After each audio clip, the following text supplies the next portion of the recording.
desejamos uma boa noite para todos, amém? Uma boa noite para aqueles que também estão em casa nos vendo agora. Deixa eu só me organizar aqui.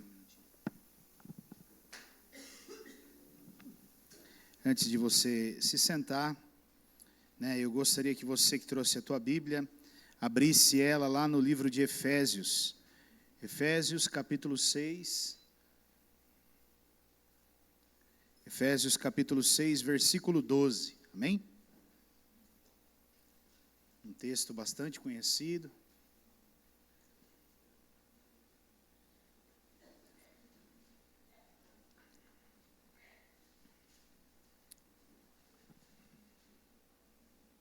Ele diz assim, ó: pois a nossa luta não é contra pessoas, mas contra os poderes e autoridades, contra os dominadores deste mundo de trevas, contra as forças espirituais do mal nas regiões celestiais. Amém? Eu quero repetir esse versículo, olha só. Pois a nossa luta não é contra pessoas, mas contra poderes e autoridades, contra os dominadores deste mundo de trevas, contra as forças espirituais do mal nas regiões celestiais. Até aqui, amém? Feche os teus olhos, vamos orar. Pai, mais uma vez, nós somos tão gratos ao Senhor pelo privilégio de podermos estar na Tua casa, de podermos adorar o Teu nome, de podermos tocar o Senhor com os nossos louvores, com as nossas adorações, e também podermos ser tocados pelo Senhor com a Tua palavra, Pai. Meu Deus, não há lugar melhor para nós do que a Tua presença. Aliás, a Tua presença é tudo o que nós precisamos. Nada se compara à Tua presença. Não existe ouro, não existe prata, não existe riqueza nesse mundo que se compare à Tua presença, Pai. E eu sei que a Tua presença está neste lugar, Deus. E eu te louvo por isso, eu te louvo por nos dar a graça de nos visitar nesta noite com essa preciosa presença. E eu peço ao Senhor, Deus, que enquanto eu estiver falando aqui, a Tua presença esteja passeando em nosso meio e tocando em cada coração. E que esse toque venha libertar, e que esse toque venha curar, ele venha avivar, ele venha ressuscitar dons, talentos e habilidades na vida dos teus filhos. Meu Deus, que no nome de Jesus, o teu Santo Espírito se mova neste lugar, convencendo o homem do pecado, do juízo e da justiça. Pai, eu oro repreendendo agora todo cansaço, toda preocupação, toda e qualquer distração, Senhor. Meu Deus, nós sabemos o quão preciosa é a Tua palavra, mas nós entendemos que se nós estivermos distraídos, nós não a receberemos na sua integridade. Então, Deus, em nome de Jesus, que se calem todas as vozes agora, pelo poder do nome de Jesus, e somente a Tua voz fale neste lugar. E que ela fale com uma potência, e que ela fale com um poder tão grande, que penetre no mais íntimo e fundo de cada coração, Pai. Eu te louvo e te bendigo, Deus, porque só o Senhor pode fazer tudo isso. Nós aqui somos simplesmente mordomos, servos da casa do Senhor. Pai, eu dou a Ti toda a honra e toda a glória nesta noite, porque sem o Senhor, a verdade é que nada nós podemos fazer. Então receba toda a honra, receba toda a glória que te são devidas, e que o Senhor nesta noite possa verdadeiramente nos confrontar com a verdade da Tua palavra. Assim nós te pedimos e nós também te agradecemos, em nome de Jesus, amém. Podem se assentar, amém, queridos? Glória a Deus. Nós estamos numa noite muito especial, né? Essa noite nós estamos aqui diante de uma mesa posta para nós, né? De celebrarmos, né? De nos lembrarmos de um ato de amor tão precioso que o Senhor Jesus teve com cada um de nós. E não só um ato de palavras, mas sim de atitudes mesmo, né? O Senhor Jesus, além de dizer que nos ama, Ele demonstrou esse amor por nós, através de um sacrifício vivo ali naquela cruz, amém? E nós estamos hoje finalizando, né, o tema família, né? Nós passamos o mês todo falando sobre família, e eu creio que muitas coisas preciosas foram ditas aqui, e eu durante essa semana, eu havia no meu coração uma mensagem já muito estabelecida no meu coração para pregar hoje, né? E eu preparei essa mensagem, eu deixei ela pronta, e eu vim para cá hoje pela tarde, né, na hora do almoço ali, proclamar sem cessar, né? E eu até brinquei com o Lucas ali, eu falei, eu estou me sentindo numa situação igual um aluno que prepara bem o seu trabalho, e ele vai lá no seu tutor e fala assim, o senhor aprova? E o tutor fala, não é isso que é para você fazer, né? Era 2h da tarde, e ele falou, volte para sua casa e corrija tudo isso, porque o que eu quero falar hoje não é isso, são outras coisas. Eu falei para o Lucas, Lucas, eu tenho que ir embora correndo, cara, porque eu tenho que mudar tudo na verdade, né? De tudo mesmo, daquilo que eu havia planejado, né? Mas nós, na verdade, quando nós entregamos a nossa vida ao Senhor, nós precisamos entender que não é mais a nossa vontade, mas é a vontade do Senhor. E Ele faz como Ele quer, quando Ele quer e da maneira que Ele quer. E cabe a nós obedecermos, como filhos, obedecermos, só obedecermos, amém? Eu cheguei em casa, eu falei para Rose, Rose, o Senhor, Ele pediu para que eu mudasse tudo. Ela falou, só obedeça, faça conforme Ele te pediu. Eu falei, amém, glória a Deus. Não era bem isso que eu queria ouvir, mas vamos lá, né? Tem que ser, né? Então, amém. Queridos, o assunto que eu quero falar nessa noite, nós falamos sobre muitas coisas envolvendo família, né? Muitas direções, muitas coisas que foram falado aqui. Mas nessa noite eu quero trabalhar um pouquinho num âmbito um pouquinho mais espiritual da coisa, né? Eu quero entrar um pouquinho mais de um terreno espiritual quando envolve a família, né? A primeira coisa que eu quero que você entenda é que a família, ela é o projeto de Deus aqui na terra. A família, na verdade, ela não é o projeto de Deus, ela é o maior projeto de Deus aqui na terra. E é por isso que Satanás ataca tanto as famílias, porque ele quer destruir este projeto de Deus para envergonhar o nome de Deus.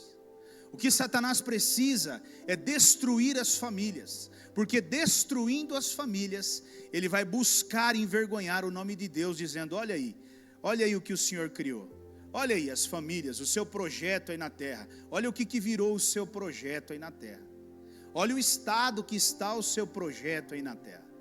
E infelizmente, irmãos, o que eu vejo é que Satanás, ele tem trabalhado, e a impressão que eu tenho com o passar do tempo é que cada vez mais ele tem tido bom resultado, ele tem sido bem sucedido diante de tudo isso, porque as famílias eu vejo cada vez mais sendo destruídas mesmo, e eu vejo cada vez mais o inimigo apontando para Deus e dizendo ali, ó, seu projeto está aí, seu projeto vive em pé de guerra, seu projeto vive um destruindo o outro, o seu projeto é um fracasso, na verdade, ao invés de ser um sucesso, né? Agora, querido, por que isso acontece? Por que isso acontece com as famílias? O que leva isso a acontecer com as famílias? E eu vejo que duas coisas, pelo menos, ainda nós não entendemos. Duas coisas, escute bem, eu vejo que duas coisas eu e você ainda não entendemos, e nós precisamos entender elas. A primeira delas, que eu e você precisamos entender, é que nós estamos em guerra. Diga assim, eu estou em guerra. Meu irmão, você não veio para esse mundo para tirar férias.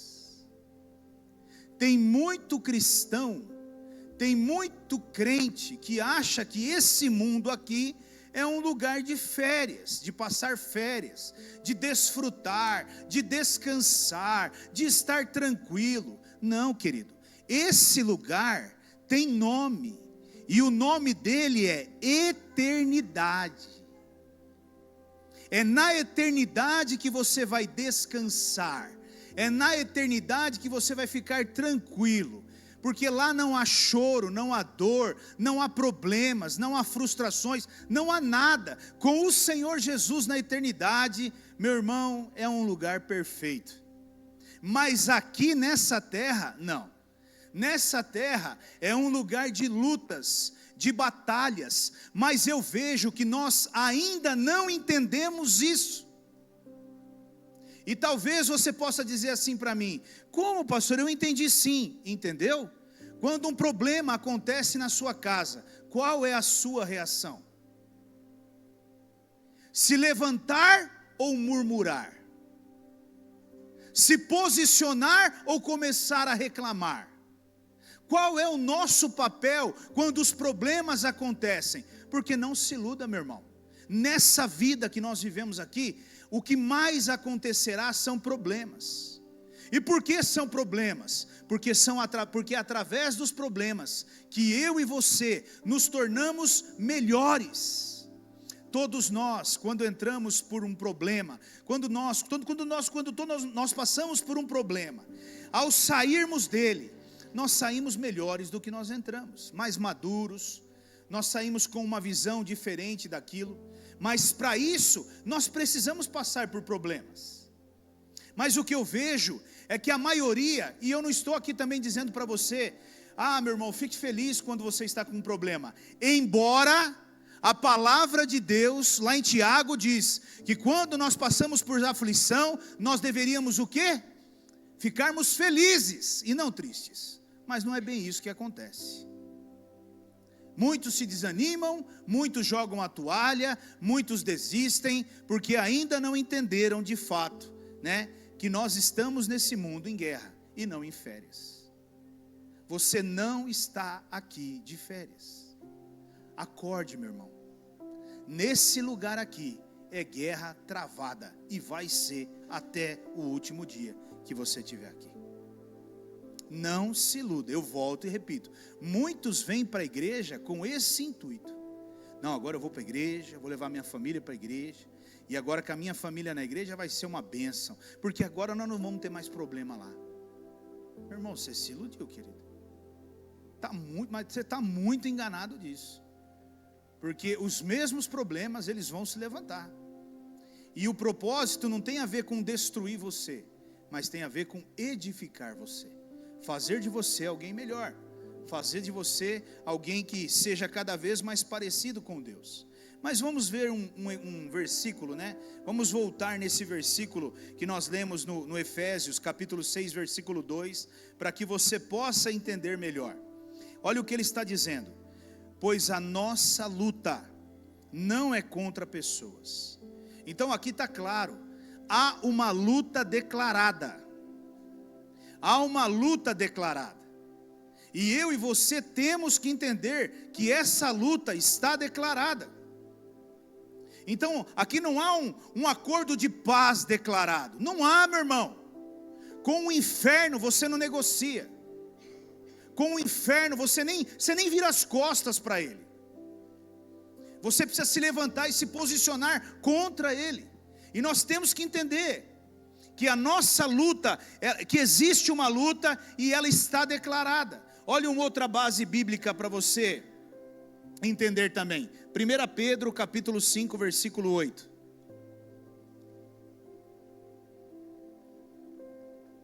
Sejam sóbrios e vigiem. O diabo, o inimigo de vocês, não é o amigo de vocês, o inimigo de vocês, anda ao redor como leão, rugindo e procurando a quem possa devorar.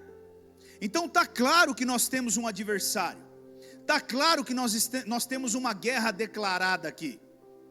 Isso está muito claro, e o que eu quero que você entenda é isso. Primeira coisa que você precisa entender, como cristão, quando olhamos para a nossa família, é que você tem um adversário, e não é qualquer adversário, e o que ele quer é destruir a sua família. O que ele quer é levar os seus filhos à prostituição, às drogas, aos vícios, a se perder nesse mundo. O que ele quer é causar a separação do seu casamento. O que ele quer é levar você e sua casa inteira para o inferno. E isso não é brincadeira, irmão. E para isso não se pode tratar isso de uma maneira talvez leviana, não dando tanto valor, porque é isso que eu vejo às vezes. Eu vejo crente, parece que vivendo numa época de férias na igreja. Mas escute, meu irmão, enquanto você baixa a sua guarda, Satanás dobra a retaliação e ele vem para arrebentar. Abaixa a tua guarda para você ver o que acontece. Diminui a intensidade para você ver o que acontece. Aliás, está claro aqui. A Bíblia diz que ele anda, imagina que eu e você somos isso aqui, ó. A Bíblia está dizendo que ele anda ao redor disso aqui, ó, esperando o momento certo de atacar. E é impressionante como nós cristãos temos a facilidade de baixarmos a guarda. Irmão, é muito simples. Satanás, ele é tão astuto que ele fica ali. E ele fala assim, eu não tenho pressa, eu já estou condenado, eu vou queimar no fogo do inferno mesmo. Então eu não tenho o que fazer, então eu vou ficar aqui esperando. E uma hora ele vai baixar a guarda. E acredite, você baixa. E é na hora que você baixa que ele entra. E ele entra e ele destrói. Ele entra e ele arrebenta. Então nós temos um adversário declarado. E ele certamente não descansa. Olha um outro texto interessante para que você possa entender até isso que eu acabei de falar aqui agora. Lucas capítulo 4, versículo 13. Tendo terminado todas essas tentações, o diabo o deixou até ocasião oportuna. Aqui esse versículo está falando das tentações de Jesus no deserto. Jesus, ele ficou no deserto e ele jejuou e orou por 40 dias. E enquanto ele estava ali no deserto, Satanás se aproxima e o tenta. Mas Satanás, ele não conseguiu derrotar Jesus. Mas a Bíblia não está dizendo que ele simplesmente parou e desistiu. Não, a Bíblia está dizendo que ele se afastou, aguardando uma outra oportunidade. Então não pensa que a sua vida está tranquila hoje. Não, pastor, hoje está só glória lá em casa, aleluia. Nós estamos vivendo um céu na terra. Oh, que bênção. É nessa hora que você precisa tomar cuidado. É nessa hora que você precisa de fato extremamente estar atencioso, porque é aí que você baixa a sua guarda e é aí que ele entra e destrói. Eu estava falando isso com uma pessoa hoje. Ele passou um momento tão difícil da vida dele, né? Eu diria que um momento muito, mas muito difícil mesmo da vida dele. E ele estava me contando hoje das maravilhas que Deus tem feito, né? Ele vivendo, eu diria que é alguém que saiu lá de baixo, né?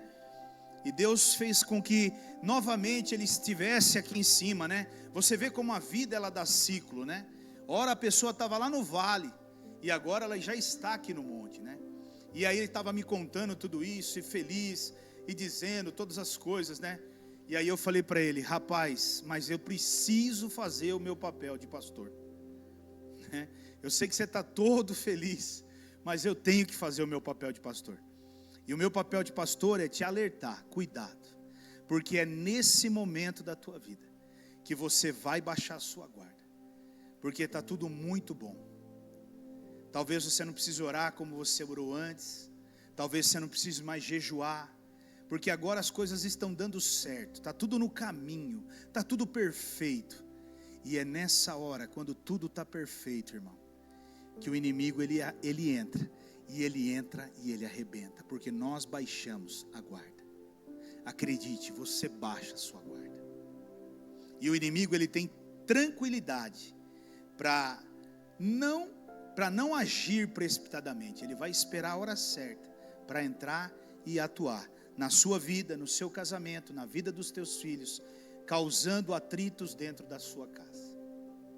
Amém? Então a primeira coisa que eu quero que você entenda é: você não está em férias nesse mundo, mas você está em guerra. E acredite, até o dia que Jesus voltar para nos buscar, ou Ele recolher você, você vai estar em guerra.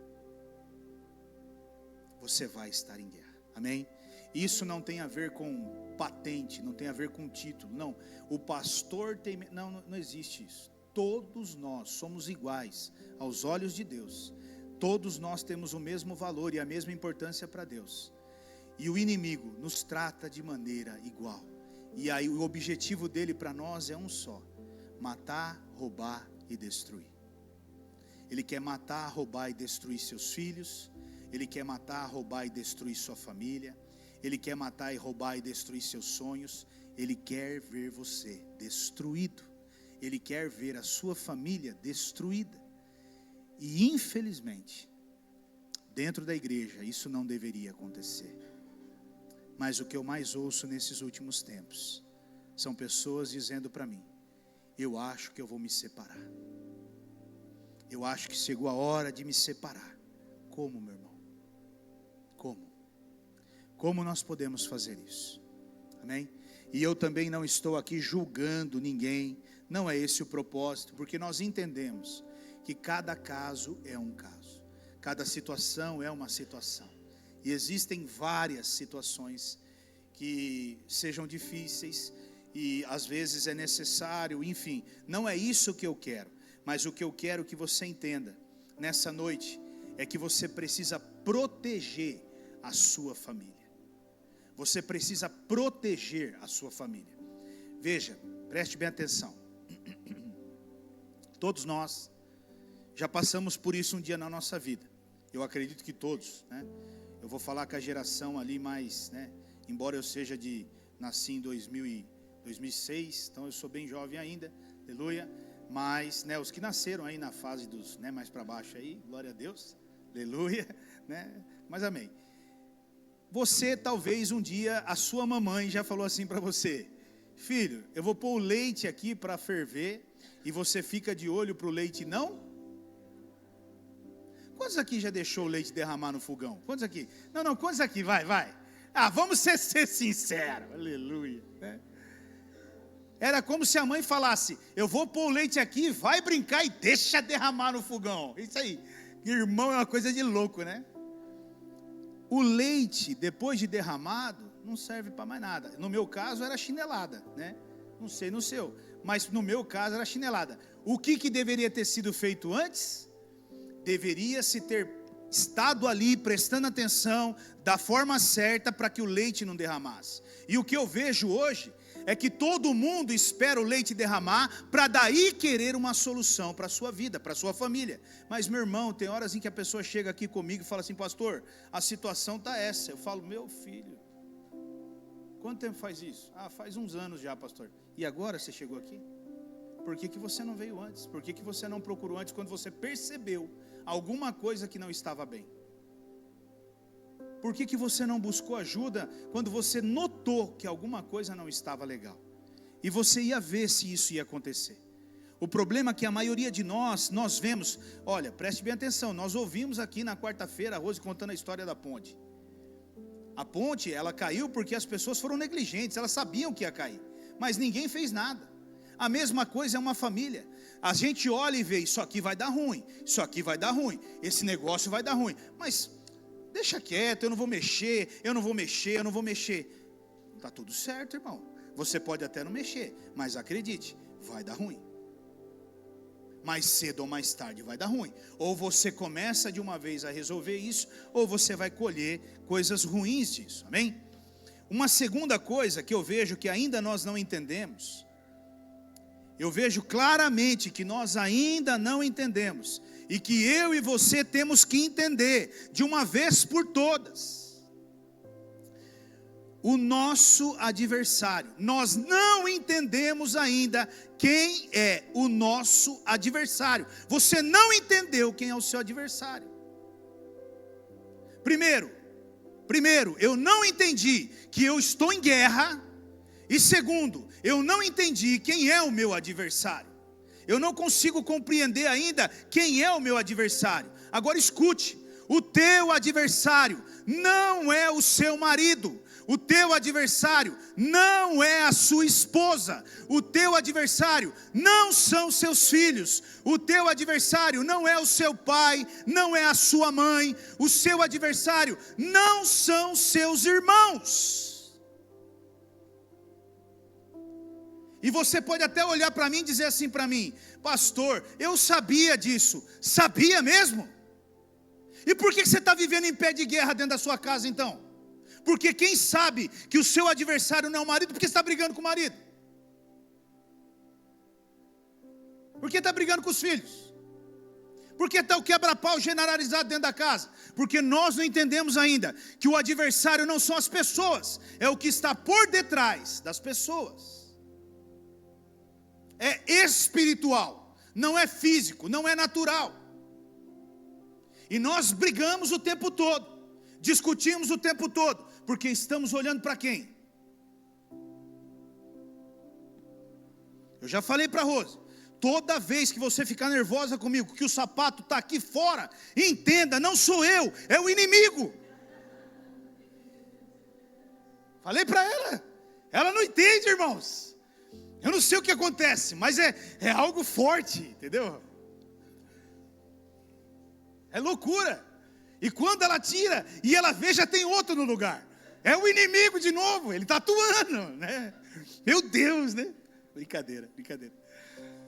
Mas a verdade é que esse adversário que eu e você temos, nós não derrotamos ele com brigas e com discussões. Na verdade, ele nos engana e nos leva a brigarmos com as pessoas erradas e machucarmos e ferirmos aqueles que nós não deveríamos machucar e nem ferir. É por isso que tem tanta gente dentro da casa, da família, ferida e machucada, porque não precisava ouvir aquilo que ouviu. Mas por que ouviu?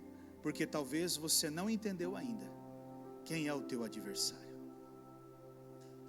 Tem pais que acham que o adversário é o filho. Tem filhos que acham que o adversário é o pai.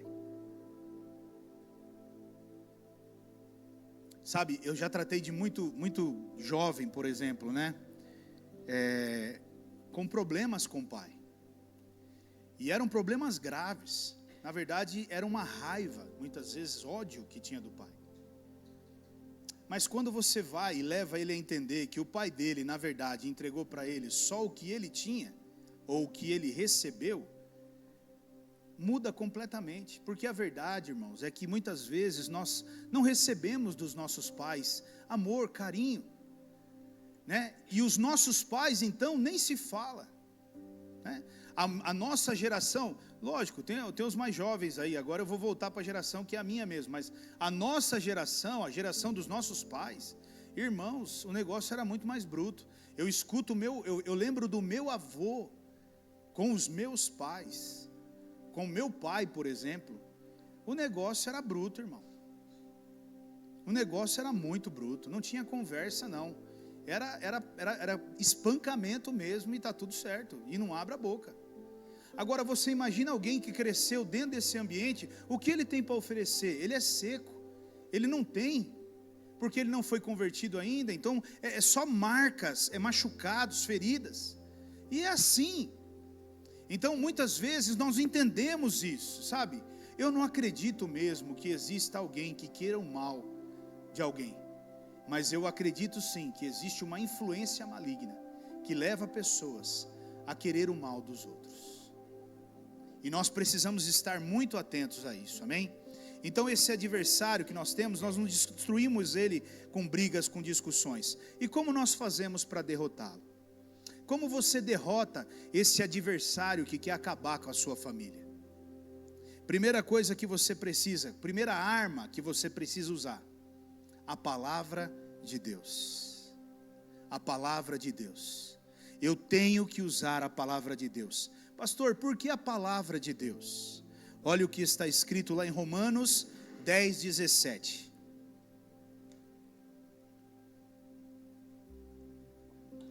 Consequentemente, a fé vem por ouvir a mensagem, e a mensagem é ouvida mediante a palavra de Deus.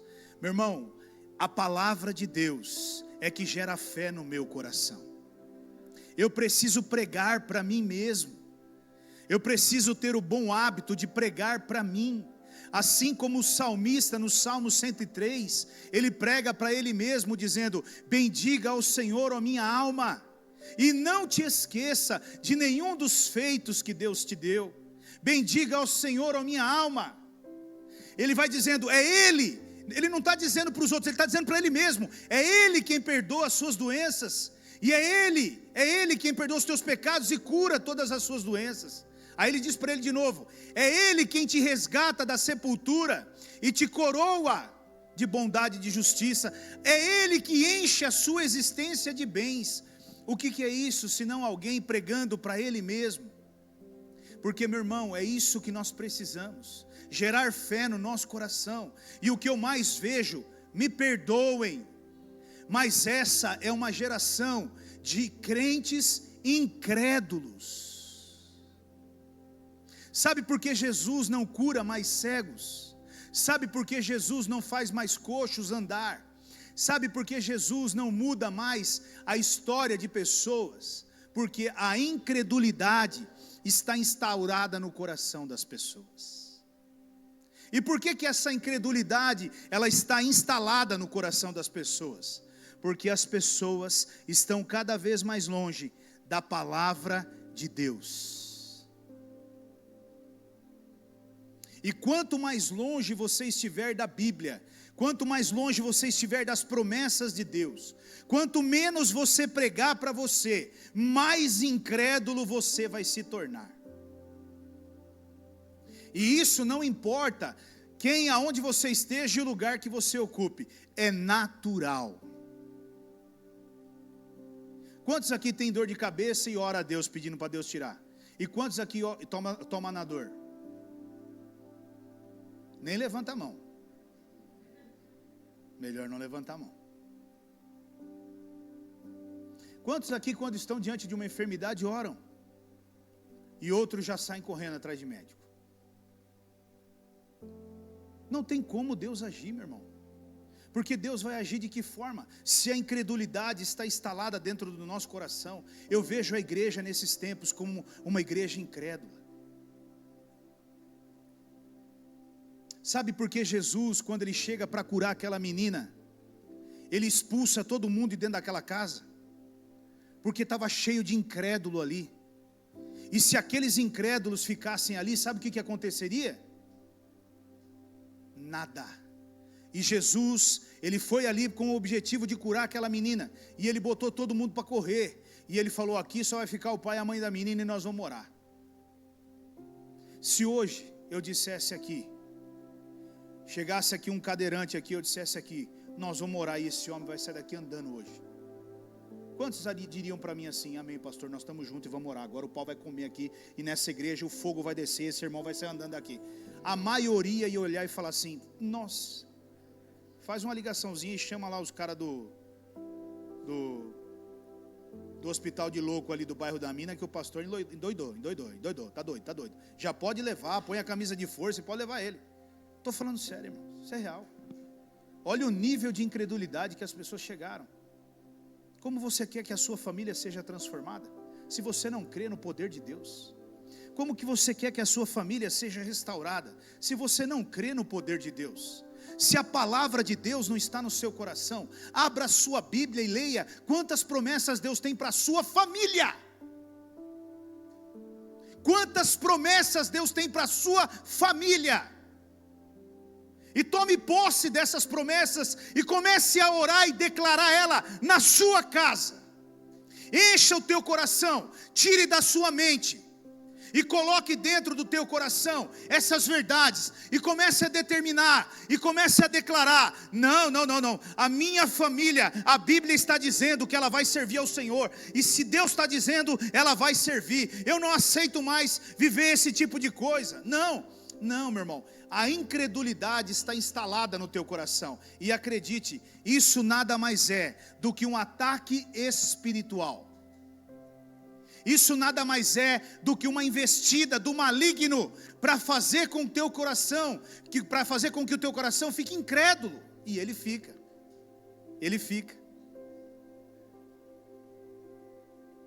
Às vezes eu encontro algumas pessoas e eu digo assim: eu estou orando por fulano e ele vai se converter. Eu estou orando por fulano e ele vai ser curado. E eu olho no olho daquelas pessoas e é como se elas olhassem e falassem assim para mim: mas eu não creio. Como vai acontecer? Como, meu irmão? Como? É a mesma coisa de eu procurar alguém e dizer assim, ela dizer para mim: pastor, eu estou com uma enfermidade, para a morte. E eu disser para ela: então nós vamos orar aqui e você vai ser curada. E ela diz para mim: eu não creio. O que aconteceu com ela, irmão? Morreu, querido. Morreu. Morreu. Só que infelizmente eu vejo cada vez mais as famílias desanimadas, as famílias se perdendo. Eu vejo Satanás entrando e destruindo filhos, casamentos, destruindo diálogos dentro dos lares. E eu não vejo um sequer cheio da palavra de Deus dentro daquela casa, para se levantar e se posicionar e expulsar Satanás de dentro da casa. Por quê? Porque a autoridade vem da palavra, a fé vem da palavra. E o quanto você tem enchido o seu coração da palavra?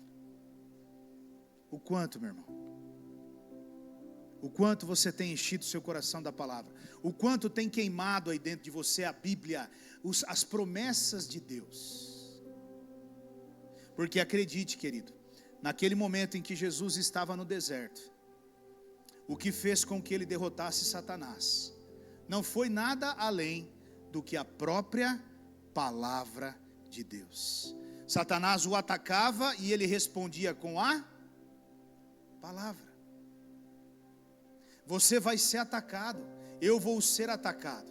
E a arma que eu e você temos, qual é? Diga a Bíblia.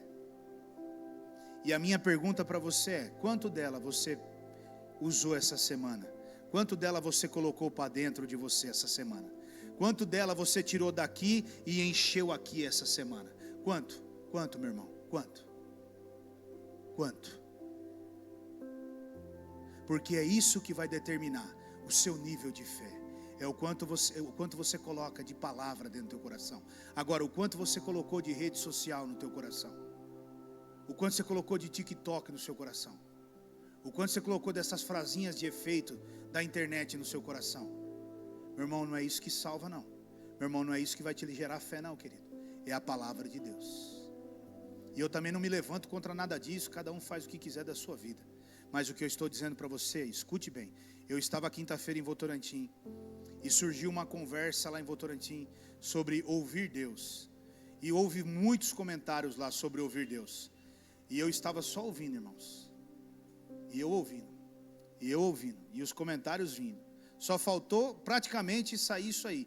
Não, Deus fala comigo via TikTok. Mas antes de chegar no Deus fala comigo via TikTok, eu levantei, não aguentei. Eu levantei. Eu falei: meu irmão, presta atenção aqui. Se Deus deixou a Bíblia para nós aqui na terra, e a Bíblia diz em João, capítulo 1, versículo 1, que Ele era o Verbo, e o Verbo se fez carne e habitou entre nós. Jesus é a palavra. A única maneira de Jesus falar com você mais segura é através da Bíblia. Eu posso estar aqui falando com você, sim, e isso é importante, mas acredite, essa fonte aqui, ela pode ser uma fonte contaminada, e você não sabe disso. Então a forma mais segura de um homem ouvir Deus é Bíblia, leitura da Bíblia, é encher o teu coração das promessas de Deus, amém? Mas o que eu vejo hoje são pessoas se distanciando da palavra de Deus. Leia a palavra de Deus, meu irmão, leia a Bíblia. Vai ser assim hoje, vai ser assim daqui 10 anos, vai ser assim daqui 100 anos. Leia a Bíblia, amém? Uma outra arma que eu vejo que nós temos ao nosso favor, quando nós falamos acerca de ataque espiritual contra a nossa família, é a oração. Oração, meu irmão. Nós precisamos entender que a oração, escute bem, a oração, ela indica o quanto eu dependo de Deus. Quanto mais eu oro, mais eu dependo de...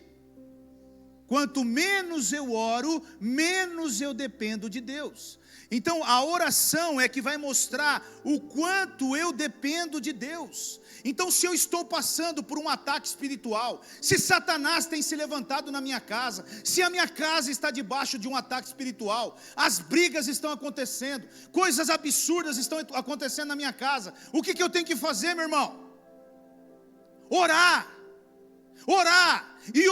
e continuar orando, e cada vez mais orar, e se levantar em oração. Não é olhar e falar, o que eu faço? Eu vou chamar o pastor para orar aqui em casa, como se fosse um amuleto. E eu não estou dizendo que eu não tenho que ir na sua casa orar, eu posso ir orar, mas entenda, a autoridade maior é sua, de orar pela sua casa. Satanás está deitando e rolando dentro das famílias, e ninguém se posiciona em oração. Meu irmão, nós temos que orar. Oração é o que move a mão de Deus aqui na terra. É quando você ora que Deus se move aqui na terra. E eu quero deixar alguns versículos para você entender isso. Olha o que Mateus capítulo 6, versículo 6 diz. Embora a maioria aqui conheça, ou deveria conhecer. Mas quando você orar, vá para o seu quarto, feche a sua porta, fale com o seu pai que está no secreto, e o seu pai que está no secreto ele te rê.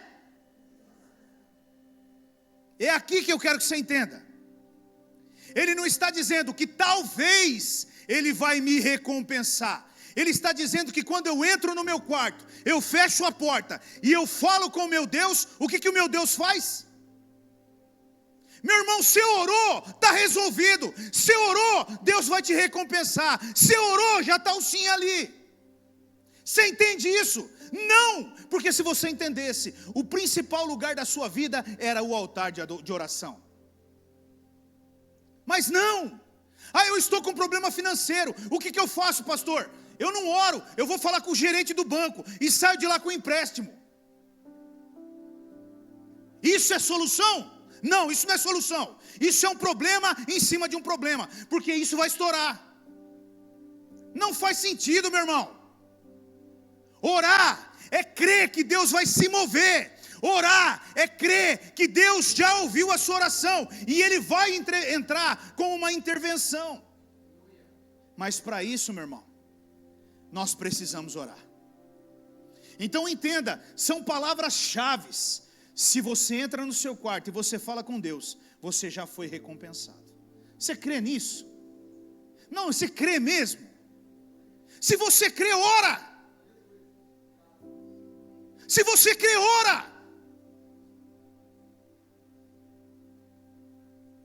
Sabe, irmãos, para um casamento mudar, eu entendo que não é assim não. Papai, muda meu casamento em nome de Jesus, amém. Eu fico imaginando Deus olhando do céu e falando, meu Deus, Jesus. Eu fico imaginando Deus já fazendo assim lá no céu. Meu Pai, lá vai.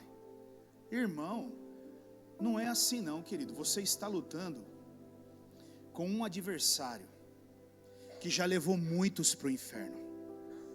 Você está lutando com um adversário que ele conhece cada passo teu. Ele conhece cada passo da tua casa. Ele conhece cada ponto fraco seu. Ele sabe cada situação sua. E Ele sabe a hora certa de entrar e fazer. Você não está brincando. E eu não estou aqui também para dizer para você, preste bem atenção, ele está engrandecendo o diabo. Não, o diabo é um perdedor, ele é um fracassado. A Bíblia diz que ele já está debaixo do meu e do seu pé.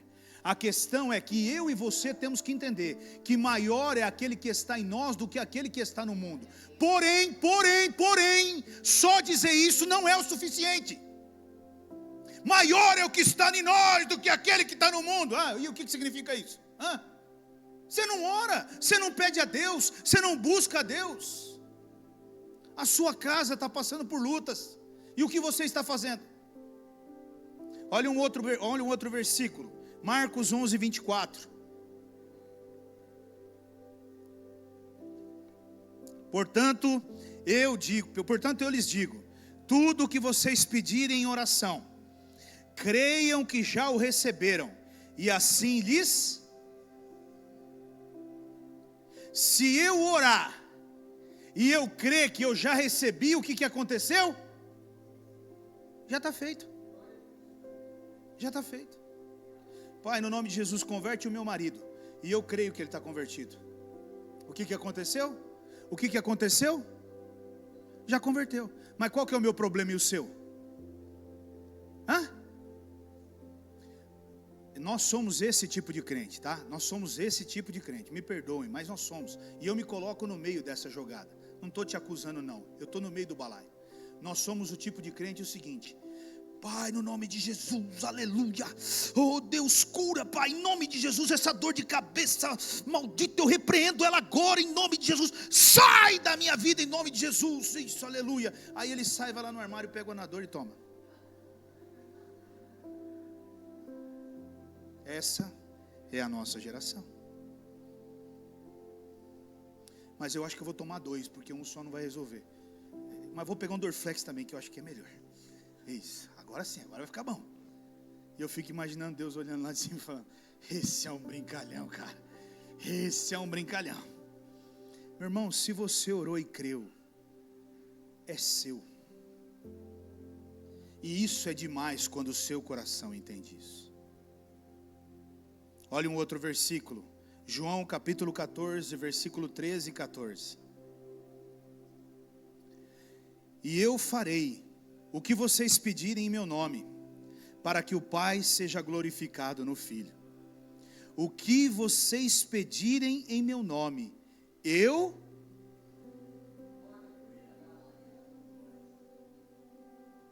o que você pedir em nome de Jesus, ele está dizendo o que ali? Você entende isso, meu irmão? Se você entendesse isso, eu acho que você gastaria menos tempo falando com as pessoas e mais tempo falando com Deus. O problema é que nós não entendemos isso ainda. Nós gastamos mais tempo falando com os outros e menos tempo falando com Deus. Mas acredite, quem vai mudar não é você. Quem vai mudar é Deus. Quanto menos você falar com o outro, porque o outro não é o seu adversário. O seu adversário é o que está por detrás trabalhando. E você falar com Deus, você pode ter certeza que isso vai mudar na sua vida. Então, querido, nós precisamos orar. E não só orar, mas orar cada vez mais. Porque essa é uma das armas que Deus nos deu. É uma das armas que Deus nos deu. Mas o segredo, olha que interessante, o segredo aí está lá em Marcos 11, 23. Vamos ver lá Marcos 11, 23. Para mim tem um segredo aqui, que é tudo, né? Acabei de exemplificar ele aqui. Eu lhes asseguro que se alguém disser a esse monte, levante-se e atire-se no mar, e não duvidar em seu coração, mas crer que acontecerá o que diz, assim lhe será. Não duvidar em seu coração, não duvidar em seu coração, não duvidar em seu coração. E esse é o grande desafio nosso, meu irmão. Porque se tem uma coisa que nós todos os dias fazemos, é duvidar no nosso coração. Oramos a Deus, tomamos posse da palavra, aí declaramos, minha família está transformada. Eu já vejo pelos olhos da fé a minha família transformada. Eu declaro que a minha família está transformada. Glória a Deus, aleluia. E você já vai naquela fé, achando que as coisas já vão virar da água para o vinho no dia seguinte. Mas acredite, antes das coisas melhorarem, elas E a primeira coisa que vem no teu coração é o quê? Mas será mesmo? Mas eu acho que não é para mim mesmo. Não, acho que isso aí é para o irmão fulano, para o irmão Beltrano. Acho que isso aí não é para mim não. Isso aí não é para mim não. Meu irmão, esse é o nosso grande problema. Nós duvidamos o tempo todo no nosso coração. O tempo todo. Sabe, quando eu olho para esse texto, quando eu olho para esse não duvidar no coração, eu me lembro de algo que é tremendo, né? A Bíblia diz que tinha um velhinho. E ele fala para o jovem aprendiz dele. Não havia chuva na terra, né? E ele fala para o jovem aprendiz dele, para o garotinho, ele fala assim: vai lá na janela e dá uma olhadinha e vê se tem alguma nuvem lá. Aí o garoto vai todo feliz e olha e fala assim: não tem nada. Aí ele volta e ele fala assim: não, vai lá de novo, vai lá de novo. E o garotinho vai lá de novo e fala para ele assim: não tem nada. Ele fala: ô rapaz, né? Volta lá de novo. E assim foi por algumas vezes, até que o garotinho voltou e falou assim: eu vi uma pequena nuvem, do tamanho da mão de um homem. Meu irmão, entenda, sempre haverá pessoas ao seu redor para dizer para você, ou para colocar dúvida no seu coração, quanto àquilo que você crê. Mas você precisa estar cheio da palavra. E aquele homem estava cheio da palavra. E se o meu Deus disse que vai chover, vai chover. E se o meu Deus diz que vai abrir a porta, vai abrir a porta. O grande problema está na incredulidade. É a incredulidade. Nós somos incrédulos. Nós temos dificuldade de entender. Olhe, preste bem atenção. Nem faz parte do que eu ia falar aqui, porque o meu horário está estourado, mas eu preciso falar. Nós temos dificuldade. Olhe bem.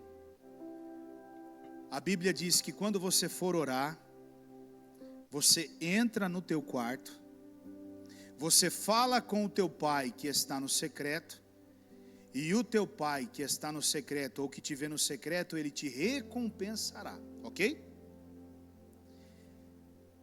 Quem crê, entra no quarto, fala com Deus, faz o que tem que fazer, e sai do quarto certo e convicto de que Deus ouviu cada palavra, e que Ele vai responder e recompensar cada oração que foi colocada. Agora, quantos aqui entendem dessa forma? A maioria não entende, porque eles precisam de algo. A cortina mexer, o teto vibrar, a parede não sei o que, a perna arrepiar, o cabelo arrepiar, sei lá eu mais o que, virado no giraia, eu não sei, a cama mexer, levantar, voar, anjo passando dentro do quarto, eu não sei mais o que nós esperamos ali. E aí o que acontece? Não, Deus não estava lá comigo hoje de manhã. Eu tenho certeza que Deus não estava lá comigo hoje de manhã. Meu irmão, se Ele disse na Bíblia dele, se Ele disse na palavra dele que Ele estaria ali, Ele está, e ponto. Se no dia Ele tiver a fim de dar uma rasteira no C e fazer você voar dentro do quarto, é problema dele. Mas se Ele não tiver também, dele.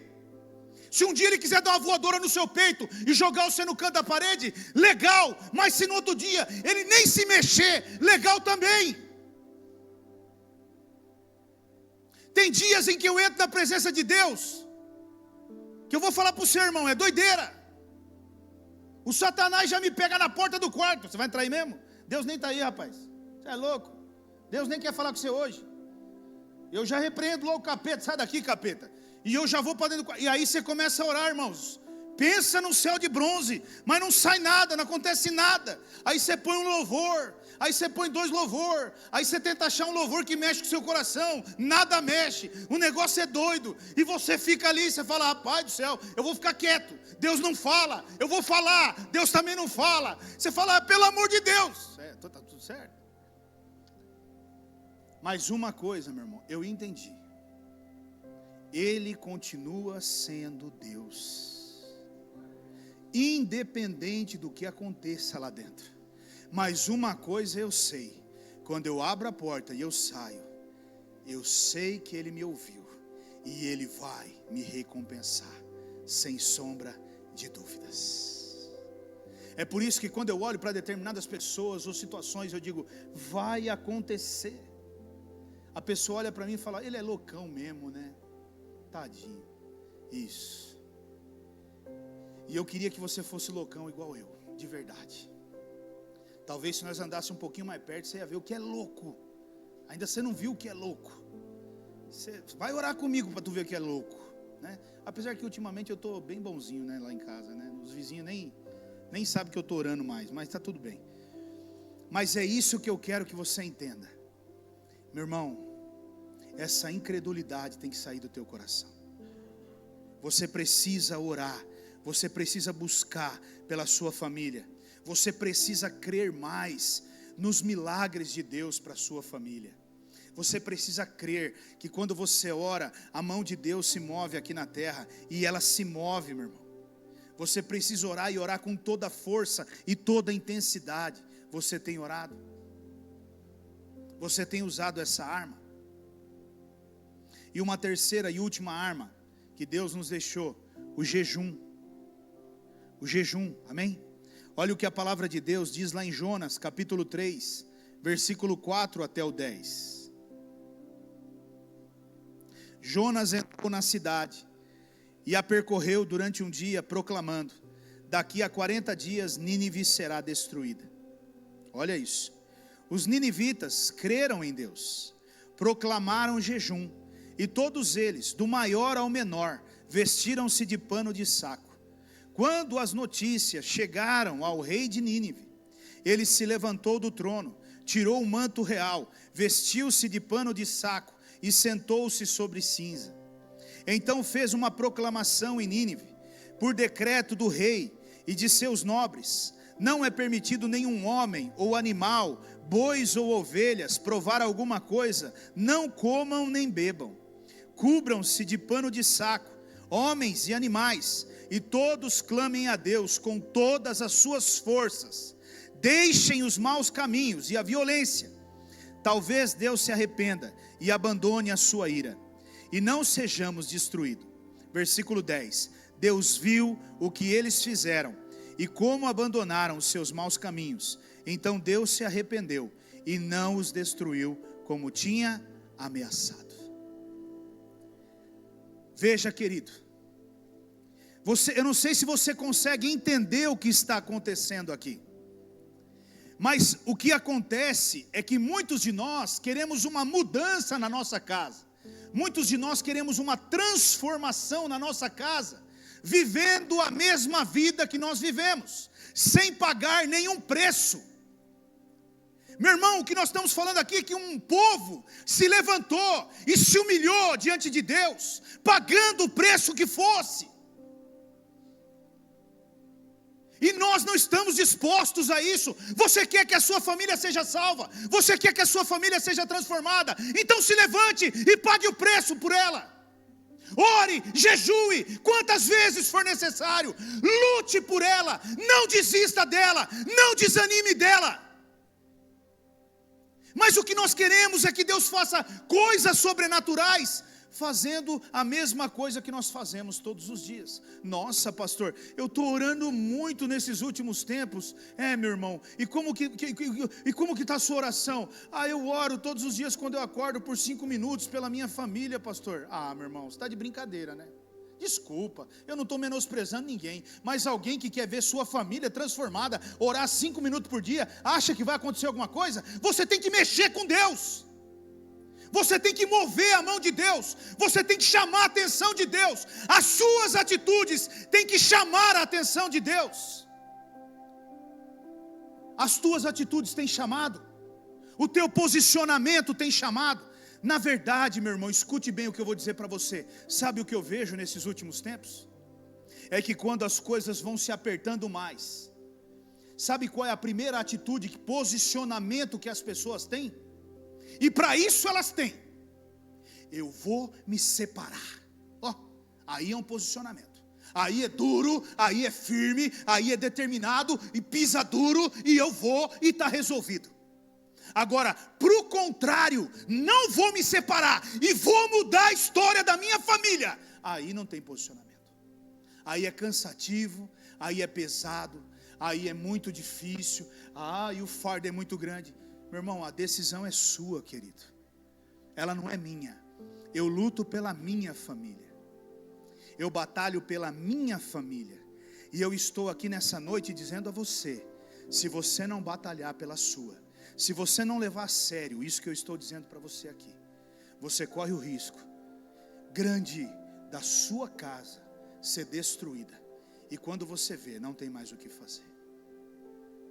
Porque Satanás está trabalhando o tempo todo e ele não para. Como eu disse a você, não é com qualquer oraçãozinha que você derruba o diabo não, meu irmão.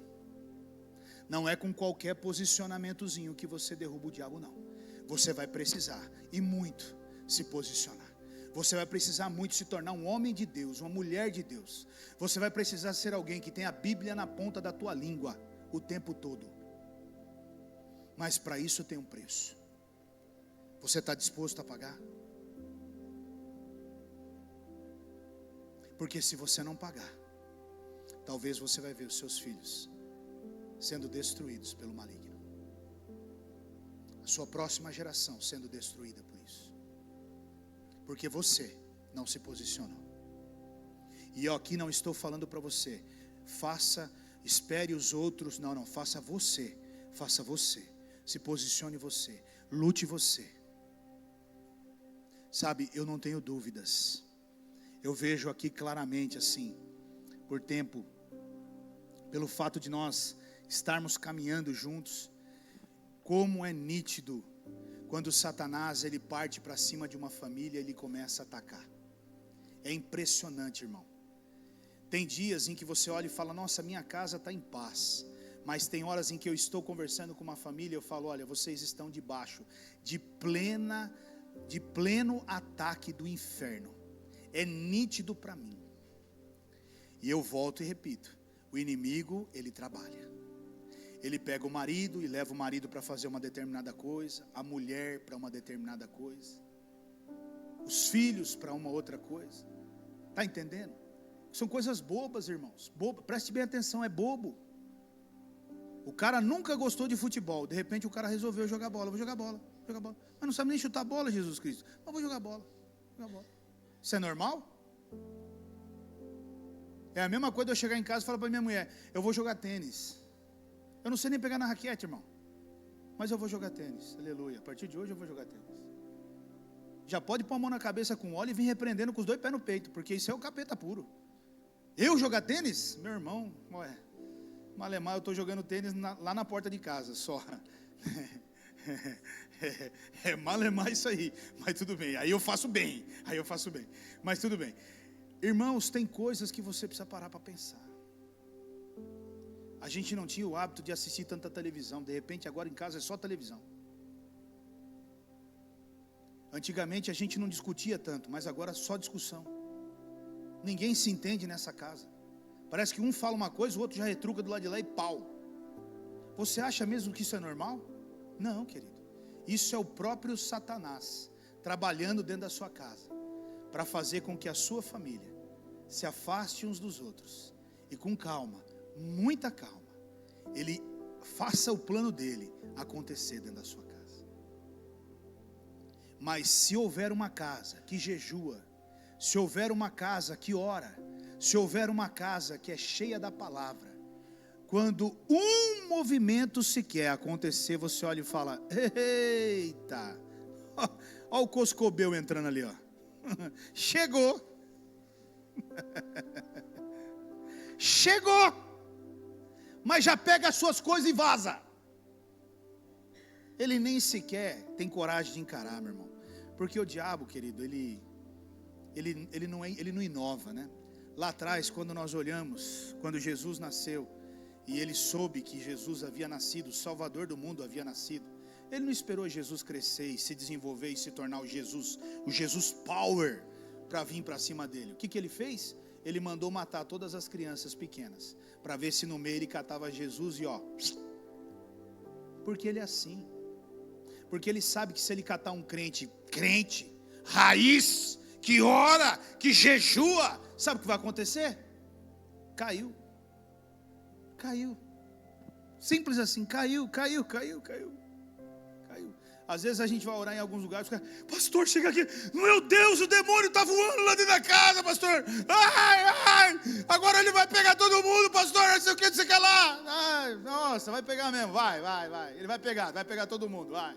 Já pegou. Eu fui uma vez orar numa casa, levei o Beto comigo. O Beto foi comigo nessa vez. Irmãos, eu entrei na casa, voava gato. Gato preto voando para todo lado. E pula um gato, misericórdia.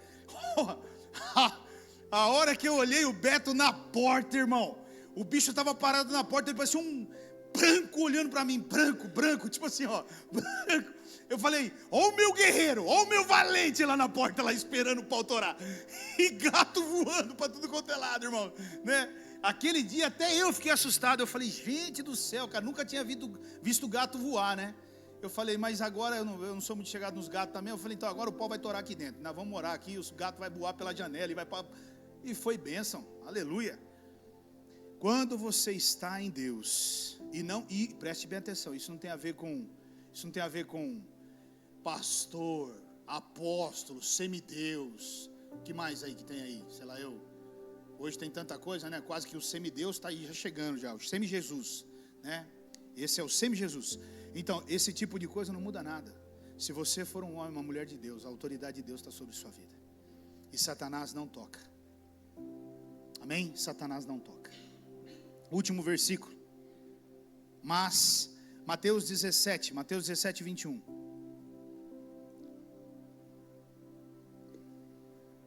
Só para testificar isso. O pessoal do louvor pode...